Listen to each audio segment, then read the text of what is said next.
Test 1, 2.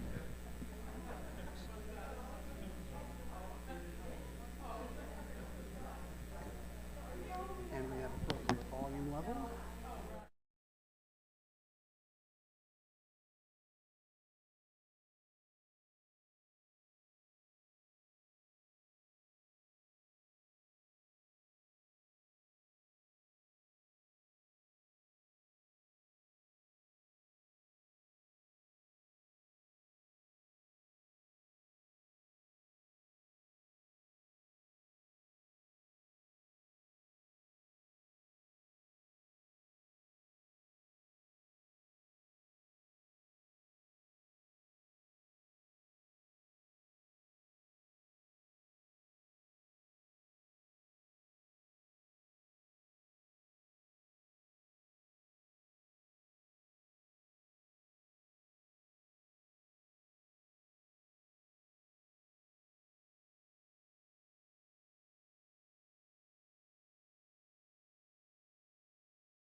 So,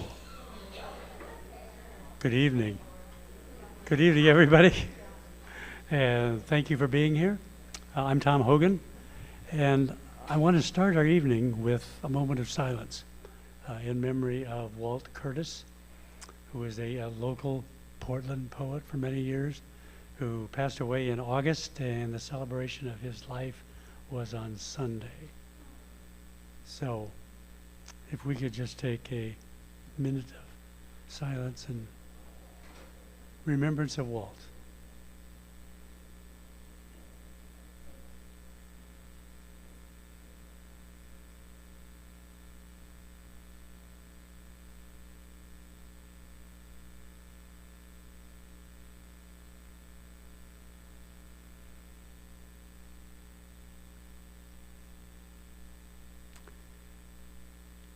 And we say thank you, Walt, for all the gifts that you shared with us.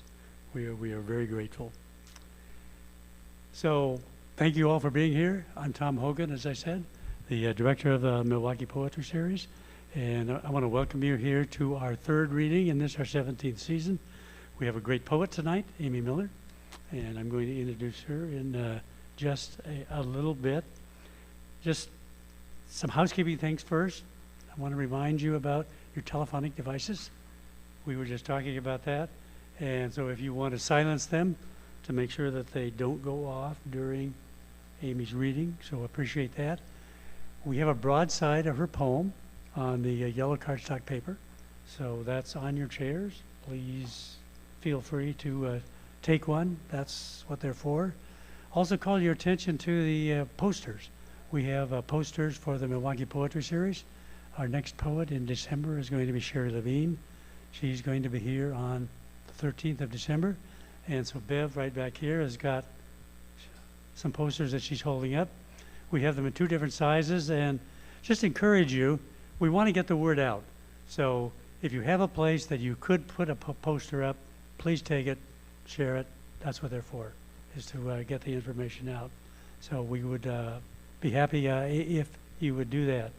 We also have received a grant from the Clackamas County Literary Coalition, so we want to thank them. This program is partially supported by the grant that we received from them and is administered by the Clackamas County Literary Committee, so a big thanks to them. We will have some announcements, and that will be at the end of the program. How we're going to proceed is we will have Amy's reading.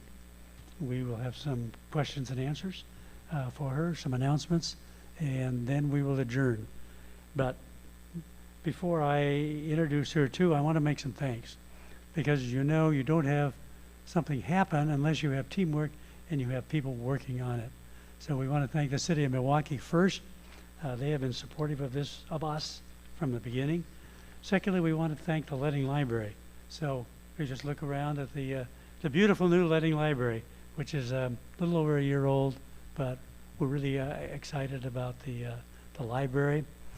The Milwaukie Poetry Series Committee, we have a committee, and we have a couple of members in the back, Bev Spurgeon and Kristen Roeder. So could we give them a hand? And thank you very much for being here.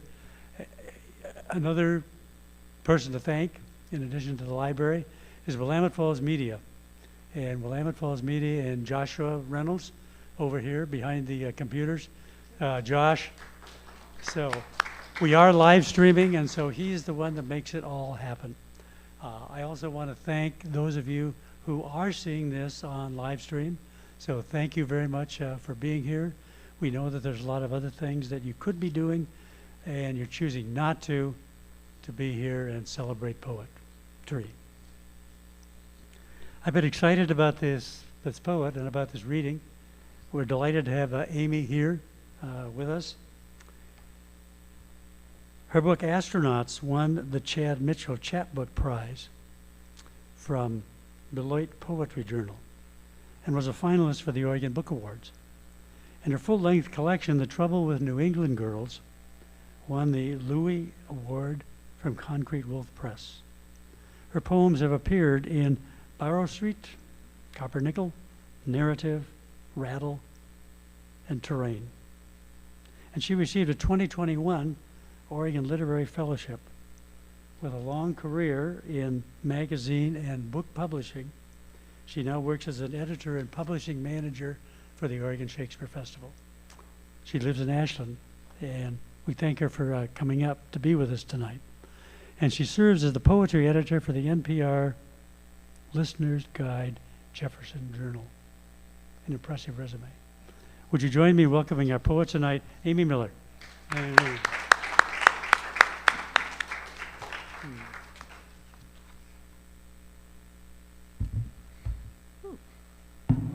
Tom is a tall man. Look at that. Yes, and I think we should, I'm going to point it right at me too, if I could do that. Okay, I'm looking at my test person right there. Are you okay? Am I popping or anything? Okay. Got a special test person in there. Thank you so much, Tom, for that wonderful introduction, and thank you for inviting me here. I have heard about this series for many years.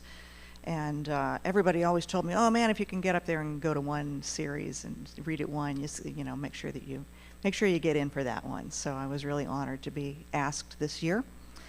Thank you to the folks at the Letting Library and I think the Friends of the Letting Library who are very helpful with these events too. They contacted me about it and everything, and it's a real professional operation, and I really appreciate that. Let's see here. I'm going to start off with a couple of poems that look like this. I call these poetry boxes. They're not very original, I'm afraid. I worked for years for another name, and that was the only one that stuck. The history of these is that about 20 years ago, I was unemployed for several months, and I had a lot of time on my hands. And it was kind of a blessing, even though I was really worried about being unemployed. I could wake up in the morning with an idea for an art project or a poem or a story or whatever, and I could just get up and do it. And I could keep doing it until I was done, until I had figured it out. Well, that's the trick, right, is completing the thing, completing the idea. I worked for weeks and weeks and weeks just on the idea of what the shape was going to be, because there are a lot of origami shapes to pick from. So this is something that I pre-print onto paper, and then I fold it into this design, which is it's an 18th century Japanese gift box. Basically, it was designed to be opened, and you put a little gift in it. Mine do not open. And then when I fold the printed paper, the poem appears on the side. So you read the title on the top, and then you read it around the side. So I'm going to read this first one. And the poems tend to follow the shape, more or less. They're about boxes, geometry, inside, outside, edges, things like that, so that the form literally begets the poem. This one is called "The Ant Crawls Around the Box." Maybe he's done with geometry. Maybe for him, 3 dimensions are so a million years ago.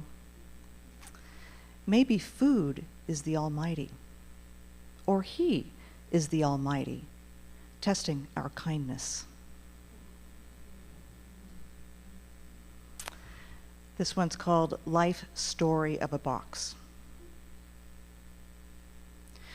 I cornered the market on corners, married a crowbar, but never opened up. Tried to be more rounded, but missed my edges, and the birds had nowhere to land.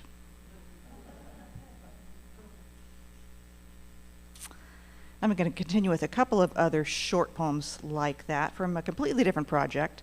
So every year I do the August Poetry Postcard Fest. Are there any other postcard festers in there? Usually there's a couple. Okay, gotta get you all into this thing. So it's for 30 days in August. There's a group of people all around the country and a few internationally who every day you write an original poem onto a postcard, preferably a first draft, but that's a little fudgy, that rule. And then you mail it off to somebody else who's participating in the fest. So it could be anybody in the world, really, and often it's a stranger. Most of the time it's a stranger you're mailing them off to. So the trick to that, so it's a 30-day marathon, 30 poems in 30 days. but they have to be about this big, because that's all that will fit onto a postcard. So for me, with my handwriting, that's maybe 12 lines max, maybe 14 if I'm really writing tiny. So it's a 30-day exercise in brevity and concision, compression, and telling part of the story, you know, not trying to tell the whole big story. So I'll just read a couple of these from the past 2 years. This one's called Umbrella. Someone said, "Watch the baby."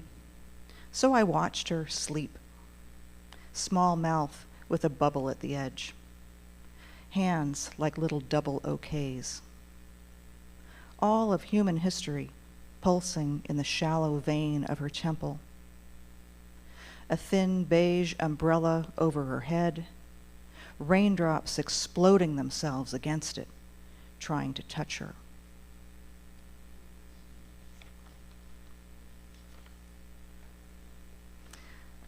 So here's one from this year. This year I wrote a lot of these little postcard poems in the middle of the night. I'm often up in the middle of the night. That's the way I am. It's a great time to write because, you know, you're in that sort of half dream state and it's very quiet, and and I tend to do odd things in the middle of the night. This one's called about a fiddle tune. I write a lot about fiddle tunes also. This is called Banish Misfortune on the Ukulele, 4 a.m. Every grain in this small neck grew up and died to be here. This small body, scent of spruce and glue. String enough to find the highest strains. Sad to bright, then back. Oh, bellows. Night breathes outside in leaves and fences. Something sleeps. Something is trying to get in.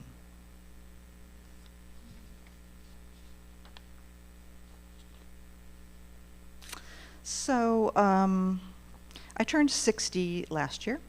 I'm now 61. You know, some numbers are bigger and badder than others, and like, what is that about? I had no problem with 40, no problem with 50. 60, for some reason, just kind of crushed me and made me just think differently, you know? It was a hard one. It was a hard one. And I've been trying to sort of write my way through that ever since. And so I've been writing a lot about the body and a lot about medicine and sort of body image and that kind of thing. Certainly not a new topic, especially for women. We write about our bodies a lot. So I'm going to read a few of these turning 60 body type poems. This first one is about a model that was sold in the 1960s and 70s called The Visible Woman. You know, the clear model with all of the organs that you would put together and put on the inside. Pretty metaphorical. The Visible Woman. What I wanted to see was bare eyeballs and miles of nerves, the stomach in its blood cocoon. A fascination of plastic. She was tall and shiny-skinned.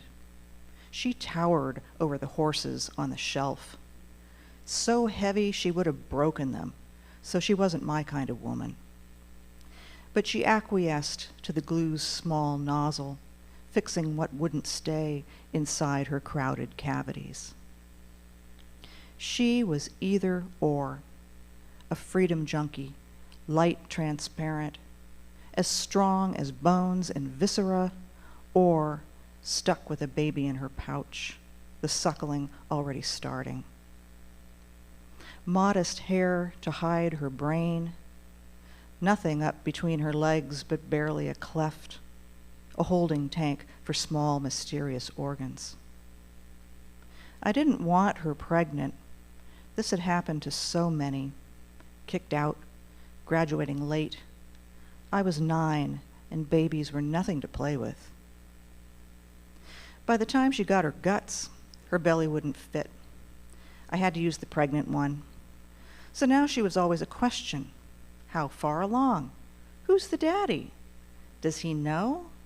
Why don't you stop eating, sweetie? She stood ill-fitted, ill-suited. I didn't know what to do with her.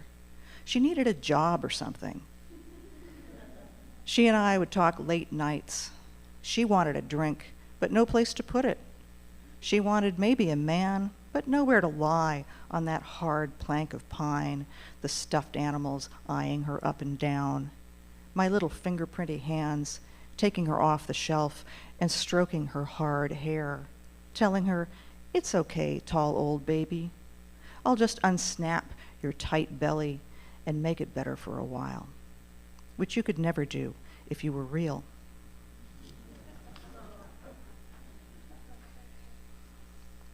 The things you remember. We have so much material in our heads. It's almost infinite. I play a lot of tennis. I love tennis and pickleball and racquetball. So this is another short poem. Actually, I think this was a postcard poem originally too, called "On the Tennis Court." We debate the best skin cancer.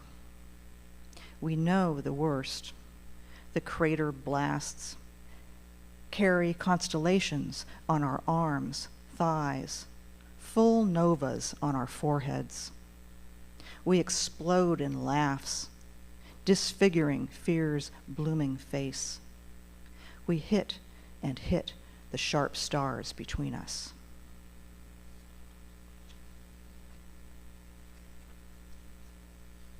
So this one's also about skin cancer.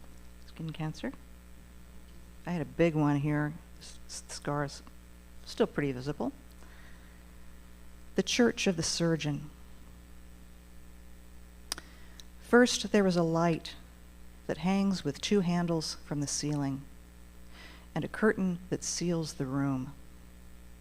This God has an eye for the ladies, and though we're all imperfect, Lord, I'd like this lump lopped off. Pestilence might make me one with the martyrs, but cancer's a biblical bitch. The lamp's a star, like an eye through the fog in Santa Cruz. Some mornings, the light, not air, had heat.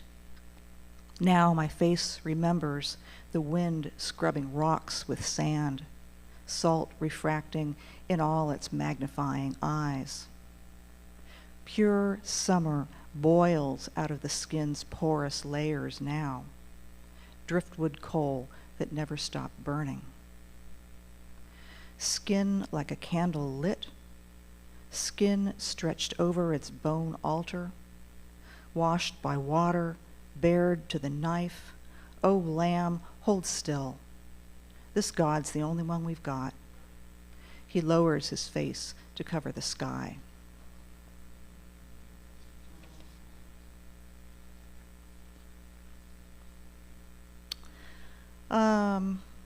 I live in Ashland, and of course we have the wonderful Lithia Park right downtown, the Jewel of Ashland, it's known as. And they just refurbished the Japanese garden. They have kind of a small Japanese garden there, and did like a 2-year refurbishing on it. And it's quite beautiful now, and still, of course, growing. It will be growing into its own for many years. Tell you what, Japanese gardens are just ripe for poetry, because all the images and all the metaphors and oh my gosh, and all the tending, all this careful scrutiny and everything. This is called another body poem. The aging body is a Japanese garden. Gates to enter and exit, red when open. A flat expanse furrowed, one side higher. Water falling through, and under an obvious roof, a pump. Signs for the literal. Dawn to dusk. This welcome kiosk closed. Some paths uphill. Some boulders hauled down from their mountains. A woman pushing a walker understands. Gravel can be pain. A maple burning red in rain, the rain passing, handed down leaf to leaf and spilled onto polished, bony roots. 2 old friends are leaving the garden, stooped under their daughter, who has become a tree.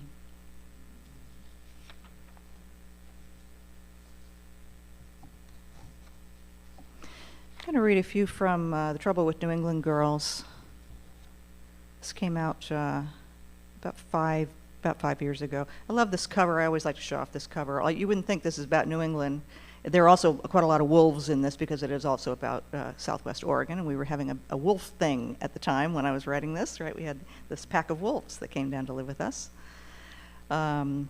This book is mostly about themes of home. It's about leaving your home, losing your home, not having a home, not knowing where it is, and maybe finding a home again, and then the process sometimes starts over.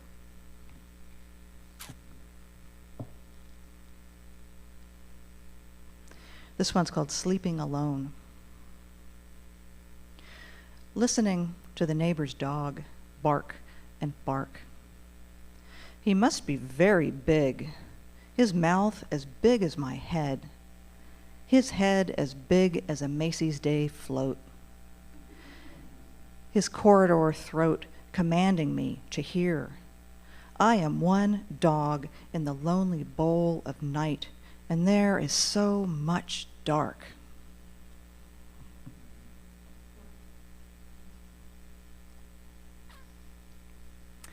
This one's about a house that I lived in. It's the first place that I lived in by myself as a grown-up.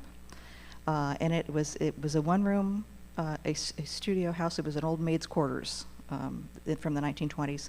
Turned out it had no kitchen. I did not know that when I rented it.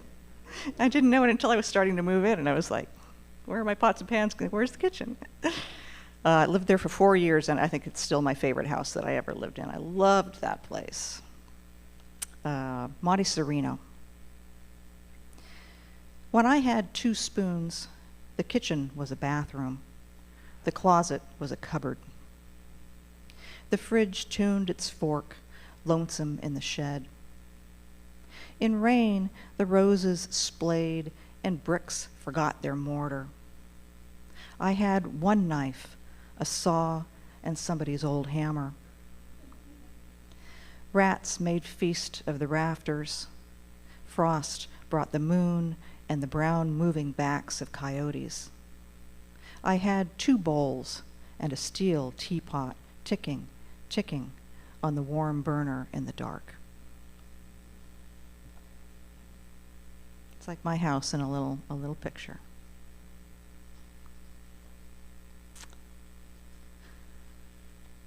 And so I spent my teenage years in Massachusetts, in Western Mass, kind of the rural end of the state, not the Boston end, but the other end.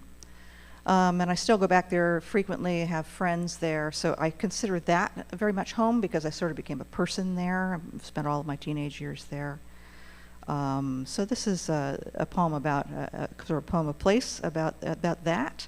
About getting kind of back together with an old flame from high school. I wrote this right after a high school reunion. A parking lot. I stayed kissed. I said, God, God of the glacier letting go.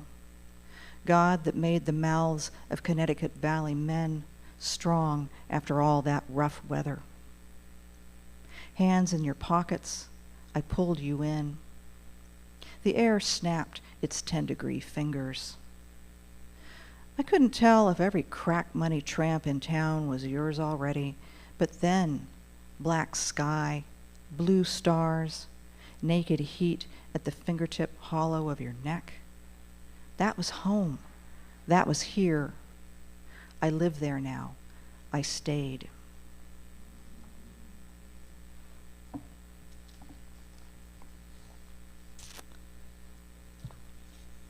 So I'm going to read a few from Astronauts now. This came out, let's see, what's this year? This came out last year. Pandemic has me really confused about all this stuff. When did we do nothing? That was not last year. That was the year before. It won the Chad Walsh Chapbook Prize from Beloit Poetry Journal, which is a great chapbook competition, by the way. If anybody has a chapbook that they want to shop around, I thought I had absolutely no chance at it. I just took a shot in the dark. Wasn't even quite clear on kind of who. Anyway, I was just entering a lot of contests at the time because I had won the Oregon Literary Fellowship, and I had some money. You know, that was kind of the blessing. That is the blessing. That literary fellowship is just a check. It's money to spend on your writing career. So it made me push a little farther and try things that I wouldn't have tried otherwise. I wouldn't have spent the money on. So it won, and then it was a finalist for the Oregon Book Award earlier this year also. So one of the 5 finalists, which was a huge thrill, huge thrill. Eric Tran, who won this year's Oregon Book Award for poetry, has a wonderful book. I did not mind losing out to that book. It's like sometimes you'd mind, and I didn't mind this time because that is a fantastic book. Highly recommend it. This is this tells the story. You can see it's called Astronauts, and it has this astronaut on the cover. I absolutely love this sort of drunk astronaut in a stairwell, which is a photo that this artist took. This book is about my sister, my relationship with her. She was about 10 years older than me. We had a close and complicated relationship that went very bad eventually, very, very bad. And then she died suddenly about 5 years ago. And she had addictions and alcoholism going on in her life pretty much from the time she was about 14 years old. So she was dealing with a lot. This book, you know, deals a lot with family secrets that I kind of couldn't tell until she had died. There was a lot that I would not write about her when she was living because I was afraid she would be angry. I was afraid she might sue me.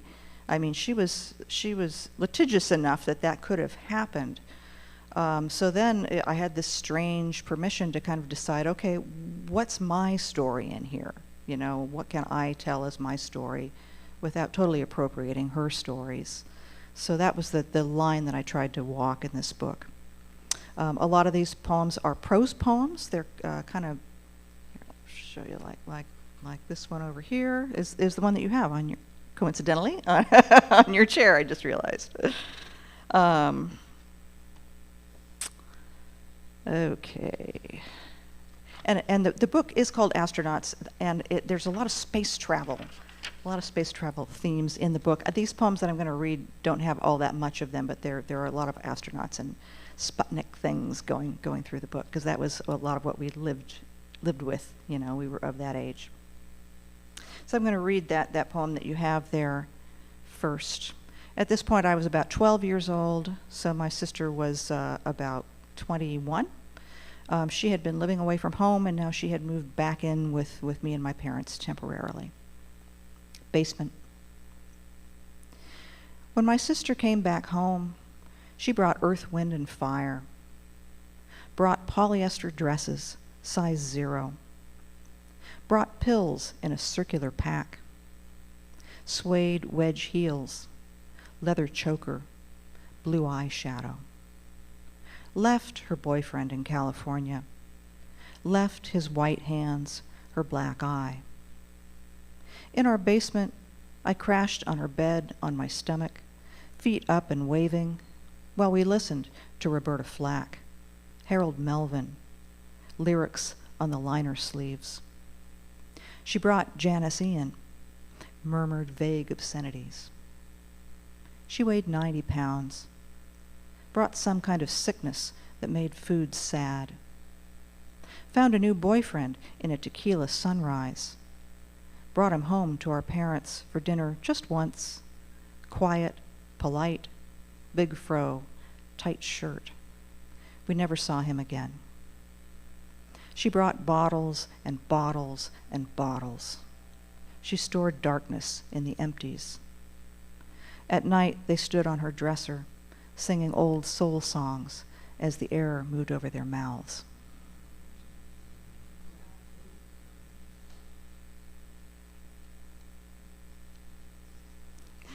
Did you say, I think I knew her?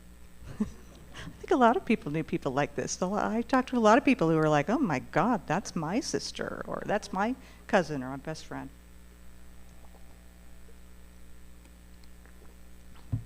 So in this poem, a little bit later, a few years later, I was 18 or 19, so my sister was in her late 20s, about 30, and we were sharing an apartment together. She was my first roomie out of my parents' house, and she and I lived together for those 4 years or so. This is called Baby. This ship needs a mascot, my sister says.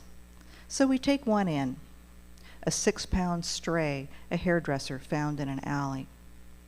Siamese-Burmese mix, beautiful beacon, eyes rimmed blue with light, afraid of every large object and us. When I bring the cat home, she won't leave the hammock of my skirt, a camouflage of wool, the same gray as her face. My sister wants a baby, little star seed. The cat won't come to her, won't go near her cigarettes, her beer. She wanted the baby, but it's safe in my skirt. And now I start to feel a warm valley in my legs, a gravity melt. My sister asked for this baby, but it only wants me, my lap, my bed. My sister and I are still comrades. This was long before the war. So it's only a sweet joke, how she prayed for a baby to land, and it landed on me. Later she will say that I took everything. Did I say I had her baby? No, aborted it years later, and never told her all her life for what she might have said. But stop it, the cat was not a baby. She stayed with me, the cat, 16 more years, became an old sure-footed dancer. Never questioned if she was wanted. Sat in a rocking chair next to me, watching mice commute along the baseboards.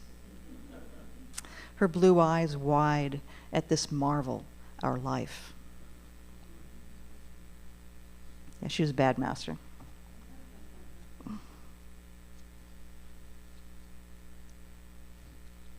There are a few poems in this book that contain advice that my sister gave to me. She was a great mentor. She taught me how to put out a kitchen fire and how to hide that cat from the landlord for 4 years. That was pretty awesome. How to hotwire the cable box. She was very electronically savvy and stuff, so she had a lot of great life skills. This is called Ways to Live, number 2. My sister says, take half the drug. Doesn't matter what. Acid, Darvon, PCP, speed. Tear it, break it. Go into the bathroom and empty half of the capsule into another. Then put one half in your pocket. That way, if you don't get high, there's enough. That way, if you don't get high enough, there's more. And if the guy you're with has laced it, you'll only be half as stupid. My sister has never OD'd. Her best friend did. An oxidized angel who hovers over my sister every minute, every night, every dream, every reading of tarot or palms or Ouija. We play those ghostly games and laugh. I know she's listening for a voice, looking for her friend's long cascade of hair. She's asking every day, every drink, every time she looks out the window at the back of the 7-Eleven, she's thinking, where did you go? Why did you leave me here? She did have a friend who died of an accidental overdose of barbiturates when they were both 16, maybe 15. Haunted her whole life. It was before that and after that kind of thing. Nothing was the same for her afterward. So eventually, the drugs for my sister gave way to mostly just alcohol.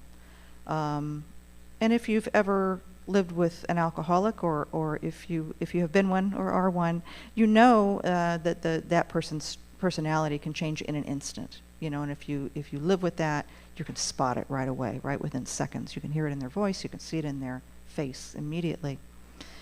This is called silly putty. When she went to the bathroom, someone replaced her with a pot of silly putty. The hands looked normal enough when she came back, idle on the dinner table, but were clearly unset clay when they tried to lift the bowl of beans. It was a darn good likeness, but they didn't get the hair quite right. More scalp than I remembered, and overall, too much of everything. Ears suddenly long and flat, eyelids not quite fit to the sockets, sour mouth that could eat a table whole. And the skin, smudged and gray, imprinted backward with every insult she thought I'd said, so later she could look in a mirror and relive them.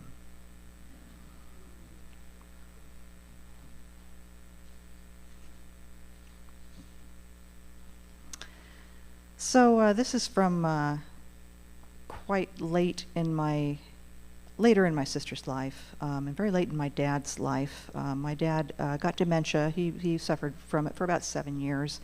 And it was the long, steady decline. It was very, very hard on our family, as it is for so many kids taking care of parents like that.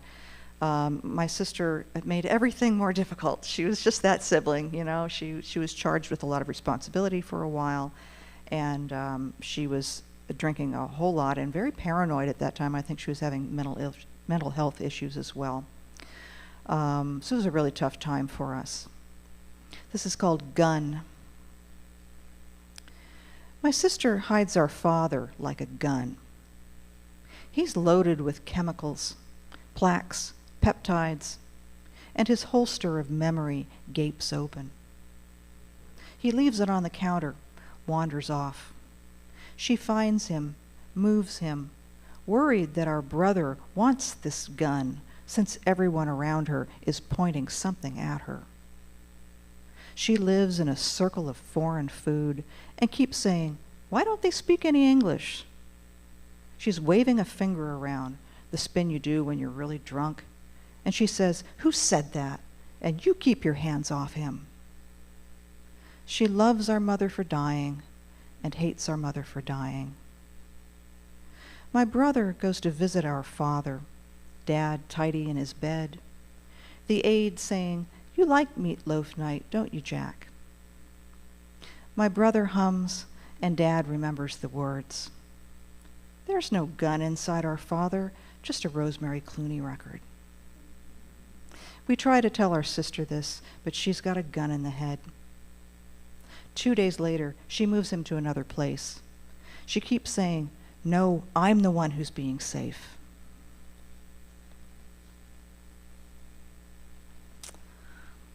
Yeah, that's about right. I have 2 more poems to go. So,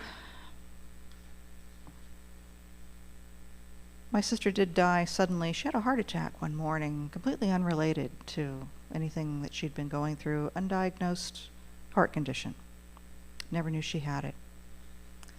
And this poem contains a reference to Yuri Gagarin, again with the astronaut references. He was, of course, the first human in space who beat the Americans to it, most famously. This is called "We Interrupt This Program." People, it was dangerous. She should have been more careful. She never should have idolized that cosmonaut with his cantankerous jets, Yuri G. with his hatred of celebrity, his case of vodka igniting under the kitchen table. The cosmonaut whose heart tore open a little every time he returned to space. The doctors call this longing disease. Space with its strange voice. Some nights a single note calling. Stars like rocks and reefs you want to touch, to dash, to break your aluminum body against, even though, like water, they will only take you in and fuse you back to atoms, no matter how beautifully you sing as you vanish. I am tired of bringing you these reports. It happened in the kitchen, in her home, in the morning, when a visitor was due to call, to see her ship, to admire the dials and altimeters, the abort switch, the blessed radio that attached her, infinitesimally small thread, to everyone she didn't know she was leaving.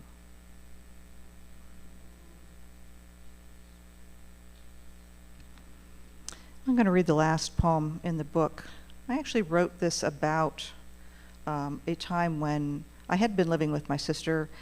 I lived with her 2 different times, and the second time it was really, really a disaster. It was very, very unsafe for both of us, and I had to get out of there. And I still loved my sister, but I didn't want to talk to her for a while, and I don't think she wanted to talk to me for a while either. So we took a little break from each other for a few months, for the first time in our lives. And then after she died, it was kind of like this again, so this felt like a fitting poem for the end of the book. It's called Radio Silence. That place had the biggest yard. I lost myself in it. Warrens and wire cages, beans looping quiet up their poles. The cat slept in a forest of corn. I told myself my raging sister and I had landed on different planets, that's all. Our signals blocked by moons and storms and boyfriend satellites. One of us might come home 100 years older. I liked being the only human there, my sister deep in some ocean while I pulled carrots up from a thin surviving crust. I hadn't imagined this world. Science thought of everything here. Music wafting from a silver disc, a vertical curved screen that wrote any book I thought of. You would love this, I wanted to tell her, but her world was somewhere else. My radio wasn't broken. It sat in perfect working order. I stayed outside and dug so deep in that garden that I found another civilization. At night, I talked to the lamp and heated soup on the only burner that worked. I made terrible beginner's bread and froze half of it for the journey that I knew was coming.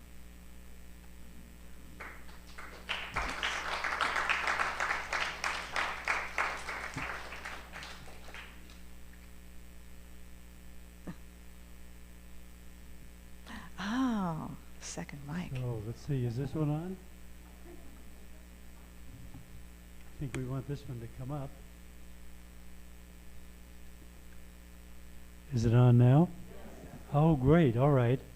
So, we're going to have a question and answer period. So, please give thought to what questions you might have for Amy. And Bev is going to bring the microphone around to you. I'm going to start and say, thank you. How many images, so many images that you shared with us tonight. So thank you for being here. Can we give Amy another hand? Oh, Yeah. thank you. That was wonderful. Thanks. The question I'd like to ask you to talk about as a start is, what got you into poetry? What attracted you to poetry? And it's maybe a two-part question. What attracted you to poetry initially, and then what kept you writing it? Oh, 2 different things, aren't they? Well, see, Tom gave me a little warm-up because we had a little conversation on Zoom that was kind of a promo for this, so I got a tip on this one. But the answer is always the same. The thing that got me started with poetry was basically E.E. Cummings, probably in middle school. And, you know, I mean, before that, it was probably a lot of Robert Frost and other, American canonical writers, and probably Wordsworth or whatever, people who wrote in form and wrote in rhyme and had been dead for a really long time. And then, you know, some teacher, I think, introduced our class to Cummings. And he was a whole different animal, even though he was not a contemporary of mine. He had written, you know, decades before me. But he broke all the rules, and he did it so beautifully, and he did it visually beautifully. The words were beautiful, the sound and the meaning, and also they were beautiful on the page. They were art, and I was always into drawing and art as a kid also. And I had done a lot of writing of short stories and things like that, adventure stories, and stories about train robberies and criminals and outlaws. I loved outlaws especially. So I just started filling notebooks with these scattershot poems with a little I and no punctuation, And they were about whatever was around me, horses and boys and war. Like I was there was a lot of strife going on in the Middle East at that time. You know, what a coincidence. It was in Lebanon, especially at that time. The Lebanese war was starting or going on then. I wrote a lot about that, but always in that style. And then I got away. You know, I got more into lined poetry as time went by. I'd say what kept me in it, you know, was another teacher. That's the first thought that comes to mind. My wonderful poetry teacher in high school, Peter Flynn of the Westfield, Massachusetts school system. I always hope that he's listening whenever I say that, and that he's out there. He was such a big influence on me. And he was a New England guy, and he loved New England poets. So he introduced me to Anne Sexton when I was probably a freshman in high school. And she had died. She had killed herself just a few years before that, maybe 2 or 3 years before that. So that was still very much in his mind, that like the world had lost this amazing talent and the state had lost this amazing, you know, person who was one of us. And I was absolutely hooked because she was the master of putting together two words that had never seen each other before. And it's like, well, how is she making that work? You know, the swan whipped thoroughbred. I love that. That's one of my favorite phrases of hers. The swan whipped thoroughbred that she tugs at and cajoles, talking about her daughter's love for horses. Of course, I loved horses. So that pretty much kept me going. Reading great poets really inspired me to want to try that. But break the rules. I wanted to do it differently like Cummings did, and Anne Sexton broke a lot of rules as well, writing about herself and writing about kind of sin and the female body and mental illness, very, very much so. Yeah, kind of, you know, not just talking the talk, but walking. I mean, you know, she went off and killed herself at the end as well. It's like, man, you had to really read her work seriously. And I love that about it. Good question. Thank you. First of all, I want to say I really enjoyed your reading, and I don't know if it's the enhanced sound system, but I think it's also the way you announce your words. I mean, it was very easy to hear each word. Oh, I'm which so is glad. So Good. important in a reading. You mentioned the Beloit chapbook contest. What other contests or journals or places did you kind of discover and would recommend? Oh gosh. Oh, there are so many. Let's see. Well, the Rattle. If there are chapbook prizes, there are very few chapbook prizes, to be honest. Chapbooks don't sell that much, so there's not a lot of. The publisher doesn't get a lot out of it. But there are a couple of other good chapbook contests, like the big ones. The Rattle Poetry Prize, the Rattle Chapbook Contest is a $5,000 prize. That's, I think, the biggest one in the U.S. for a chapbook. And then Tupelo Press has 1 or 2 chapbook contests. I think they still have the Snowbound contest, and then there's another one that's just changed its name. Those are quite prestigious also. You know, in general, there are so many contests. It's really hard to narrow down any in particular. I mean, I always tell people, I like to teach workshops and seminars on publishing your work these days and how to find places to publish. And it's like a 2-hour talk. And I mean, it's really fun. And I give the best handout. It's a great handout. I'm really into good handouts. I always tell everybody, aim high, low, and in the middle. For me, that has been the key for many years. If you aim too high, you're going to lose them all. You're probably going to get rejected by every one of those blue chip journals if you aim too high. If you aim too low, you're not respecting yourself, because you can probably do better than that. But then there's this whole giant middle tier of journals and contests. Poets and Writers, the Poets and Writers magazine is a good resource to look in. They will usually only list contests that where you will win $1,000 or more. So those are the larger contests. I get a lot of my leads through social media these days. I see where other people are getting published. I follow a lot of writers. I follow them on Facebook and Instagram in particular. I see where they're getting published, and I see what they're winning. And you see a lot of announcements that way. So a lot of it's just kind of being in there and talking to folks.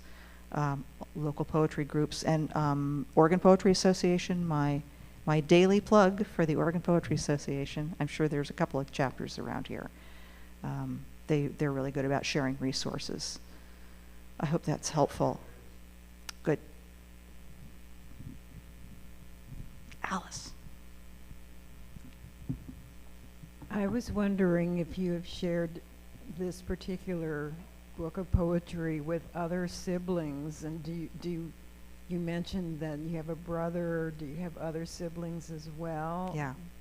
And how they reacted? Yeah. Thanks for asking that. Yes. Oh, sure. Is that mic not picking up? Okay. Hello? Hello? Oh, okay. But I can. Yeah. The question is, have I shared the astronaut's book with any other siblings? Anybody else in my family? Yes, most definitely. So I have another sister. She appears in this book kind of as a surprise guest in our book about my other sister. And I show everything that I write about the family to her because it's really important. We have a very close relationship, and she is like my rock in the world. So I want to make sure that she's okay with what I'm writing. I write about her sometimes too. And I showed it to my brother. And he was just kind of like, wow, that was even worse than I thought it was. You know? He was there for a lot of that, but not all of it, and so it sort of showed him another side. Yeah, and my cousins, I show it to my cousins also, and they're very lovely and dear, and many of them have bought the book and everything. And I tell them it's not very nice, it's not very nice for them, but they're not stupid, and they saw a lot of what was going on too. So I don't think it was a huge surprise to anybody. The drug use is kind of interesting because I think some of our cousins didn't know about that, but many of them did. It was the times and all that.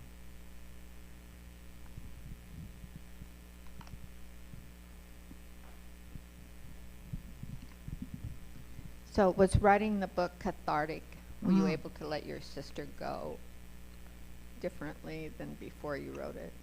I ended up in excuse me, I'm doing something sweet. Keep my blood sugar up. It ended up in a very different place than I thought it would.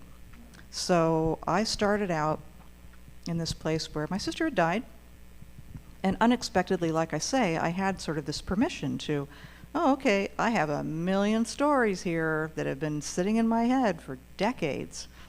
What do I do with these, and what does it mean if I write about them? Because I was angry with her. She had become the person who did all these terrible things and caused all this trouble with me and my other siblings, and it sort of split us apart and blew apart our family completely. I mean, no exaggeration, like we were not the family that we were before after this all happened with her. And then she was gone. And so it was all, these stories were welling up, and I thought, I don't really want to go there every night, to tell you the truth. This is not really a thing that I want to spend time with because I'm still so resentful of her. But something inside me is saying, it needs some time, it needs some attention. So I thought, okay, I sat down with a Bluetooth keyboard and my iPad, and I write poems a lot this way, and I put the iPad next to me, but I don't look at it, and I just bang out the words on the Bluetooth keyboard, not paying attention to lines. I'm kind of thinking about line breaks, but I'm not looking at it at all yet. I'm just getting the words out, getting the story out. And so I wrote most of this book that way. And the thing that surprised me was that when I started to write about these stories, they were really stories, little vignettes of things that we did in our lives. There's one about us smoking PCP and getting so high that we felt like we were astronauts floating around in space, and that's where the name of the book comes from. So it was a lot of really in-the-moment stuff. What surprised me was that it reminded me that I loved her at one time, that she was really important in my life. She was a mentor to me. She was wise. She was funny. She was really my favorite person for a lot of my life. And it had been, I had forgotten that because I was so angry with her. And it reminded me of who she was as a person, that she really was a whole person, and that I had loved her a lot, and that I still had love for her. and that was not where I was expecting to end up with these poems, but that's very much where this book very much comes around to that. So I also feel like I did not do her an injustice by writing this book. She might not have liked it because she interpreted things differently than other people interpreted things. She never knew how she was going to take something. But I know, I feel like I ended up in a place of love with this book, love for her. And whether she knows that wherever she is, I'll never know, but it was really important to me. So it really was, I wouldn't say cathartic. I'd say there was some closure and some coming to terms and some realization that it was more complicated than just she was a pain in the butt, you know, which is all I could think about for a long, long time. Thanks for that question.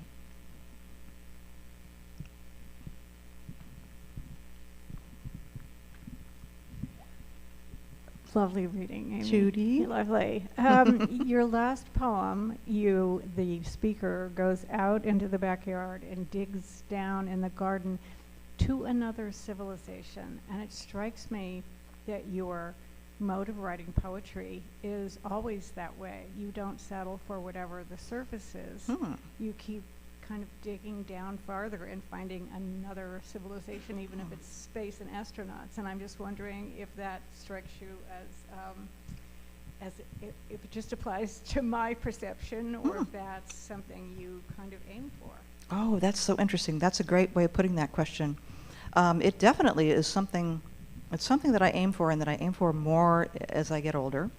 For me, a subject to make a good poem, to make me want to write about it, I like to be thinking of something that has two conflicting emotions working at the same time. That's an ideal. I like something to be complex. Almost everything is, if you think about it. Very few events in our lives, events happening around us in the world, nothing is simple, because everybody has a different perspective, or everybody, you know, you come carrying some baggage from some other experience into that experience. It's never pure, it's never just one thing. And that's where I live as a writer, is in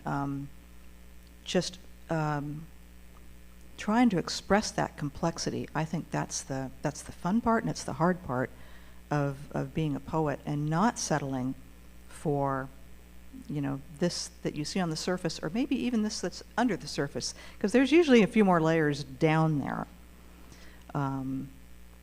Yeah, so I think you're always digging for another civilization there, and then there's another one under there, or another part of the universe or something when you dig enough.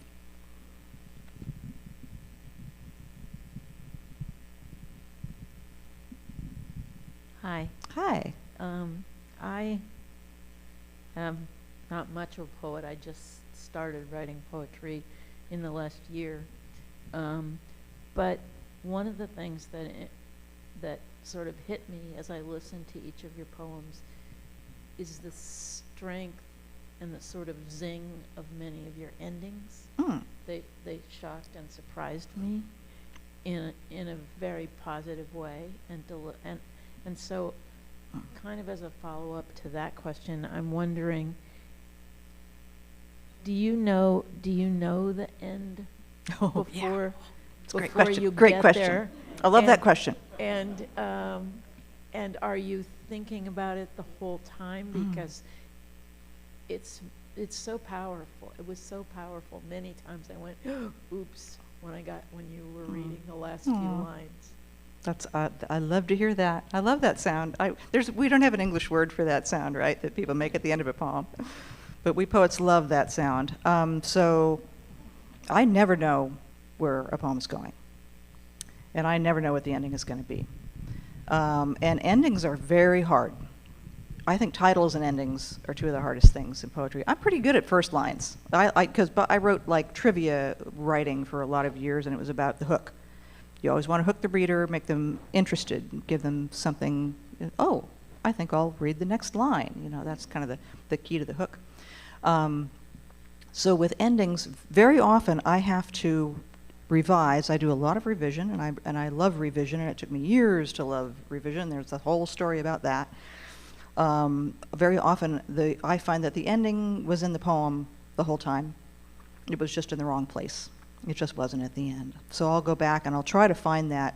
I like that line that does not close down the poem. We talk about this in writing workshops all the time. Oh, you know, that one shut down too much. It ties it up too neatly.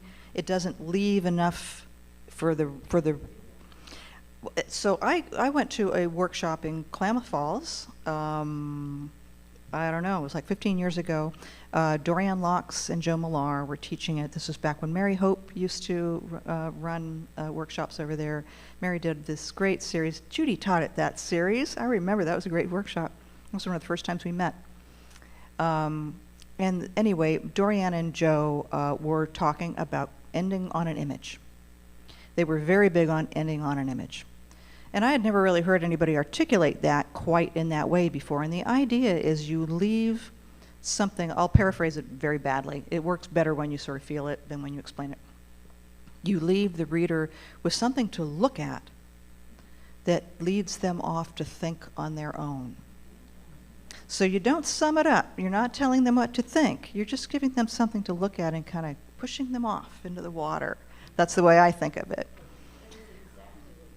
Oh, I'm glad. You know, if I'm really, I don't always end on an image, but if I'm stuck for the ending, if it's not back in the poem, because it isn't always, then usually I'll think, okay, this is definitely a time when I should be looking for an image here. What can I focus on at the end that's not too on the nose? So it's really tricky.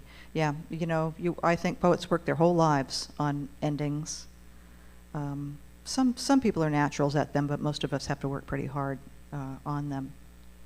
Too many choices, infinite choices.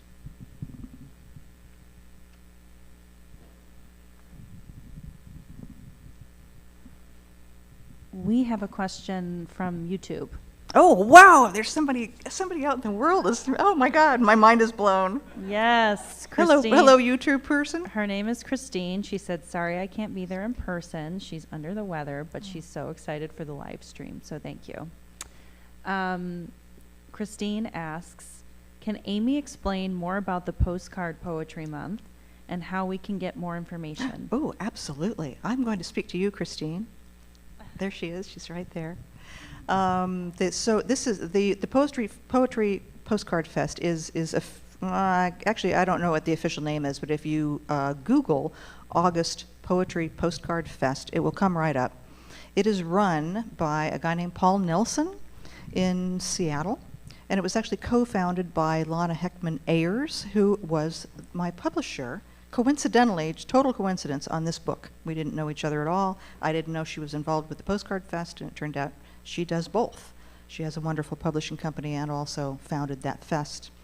And so you sign up, and you have to sign up before sometime in July, ideally June or earlier. I've already signed up for next year. Long story why, but it's pretty much open all year. And then in, I think it's early July, Paul will compile the mailing lists. So you get a list of 31 people, I think it is, and you're the 32nd, something like that. So I was in group 15 this year. So you get your sheet with everybody's name and address on it who's in your group. Sometimes there are a couple people that I know, and I'm like, oh, Tony Hanner's in this group, you know, or a lot of friends also do it. Sometimes it's all strangers, and usually there are one or two people in like Ireland or Taiwan or someplace.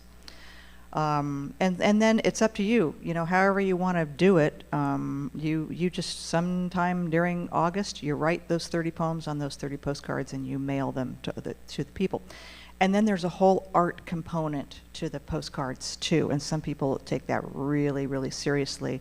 There are some great artists who do this, who are more into the art of the postcard than they are into the poetry. Because, no, in a great way, because they're like collage artists, or they do paintings, or they draw them, or whatever. So for some people, it's very much an art project, as much as a poetry project.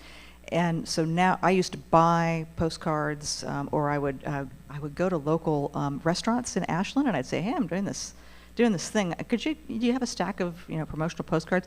And they would give me like these, you know, an inch high stack. I had postcards for years from restaurants in Ashland because they want to give those away. They want people to mail them. Nowadays, I'm also an artist, a visual artist, and I do watercolor paintings. So I paint. It's came out to 33 cards. They're little 4x6 cards, and I love doing the painting.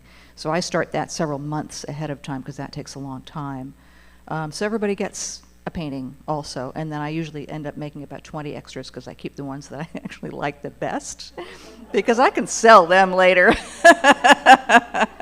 But it's great practice for let's see what these two colors do together. It's just a 4x6 postcard. Let's make a landscape with orange and purple or whatever, and it's really fun to do that. So, but you can just buy, postcards at the drugstore or whatever. It doesn't matter what the postcard is. So that's a lot of information about the Postcard Fest.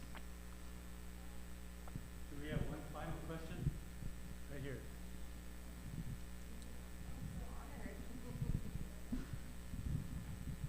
Hi there. You mentioned contests and workshops and things like that you like to do. Sounds like they get the juices flowing for you. And I'm kind of curious if you have any personal rituals or other activities and tools that are kind of reliable or go-tos for tapping into flow and opening you up to inspiration and creative energy. Yeah, good question. Good question. I am the kind of person who cannot wait around for inspiration to strike. I have to go wrangle it someplace, so go find it and hunt it down. So I don't really. This is one reason why I like these 30-day writing marathons. So I do 2 writing marathons a year. I do the Poetry Fest in August, and then I do National Poetry Writing Month in April, which is another 30-day marathon. A lot of people do that one, where you write a poem a day, any length, any whatever. I do it with a Facebook group that I kind of inherited from somebody who used to be in the Oregon Poetry Association a few years ago. Carol Brockfield started that group. And so it's a private Facebook group, and we each write a poem a day and we post it in this group. So it's private, so it's not out where anybody can share it or see it or whatever. So it's not published. It's a very small group. We don't workshop. It's not a critique group. You're welcome to say something supportive, but no, hey, I wish you'd done this, or did you think about, changing that ending or whatever. I'm the kind of person, I work full-time. I work really, really full-time. And it's very hard for me to muster up the energy on nights and weekends to do these things. I need somebody expecting me to be there. I need some sort of accountability to make me do it. So that's really my main motivation these days. And it might be, the accountability might be, boy, I really want to win that Missouri Review Editor's Prize. Damn it! I've been trying for 15 years. I just sent in my 15th go-to, and that's probably not very many. I bet there are a lot of people out there who've been doing that for 30 years or whatever. But that will just, spur me on a little bit and make me think more critically about my work, because I'm about to send it out to a really high-powered editor. And so that makes me want to set the bar a little bit higher and try more. So that's not very helpful in terms of, I don't drink tea, I don't drink a glass of wine, I don't turn on Bob Marley, I wish it worked like that for me. I do like writing in the middle of the night, though. I'm often up at 3 or 4 in the morning, and sometimes that's a good time to grab my notebook, because who knows what's going through my head at that hour. Sometimes I can kind of nab those unusual ideas there that I wouldn't think of in the middle of the day because I'm distracted with other things. All to say, yeah, I need the structure and accountability. Probably because I'm looking at my friend Catherine. We've been editors our whole life. Catherine was a newspaper editor for many years, newspaper writer. We know about deadlines, right? We always had somebody saying, you have to have this done by this date or you will lose your job. And so that's what I respond to. That's how I'm trained, I guess. So, before Amy reads a final poem, I want to take some quick announcements. And I know Sharon has one. I put some flyers back there. I'm going to be a featured reading in a Zoom presentation from Head for the Hills. So if you're interested. So when is it? On Tuesday at 6. Okay. All right. Amy is going to Okay. read a final poem. A closing poem. So this is another one that had an unusual origin. It started out as a Facebook post.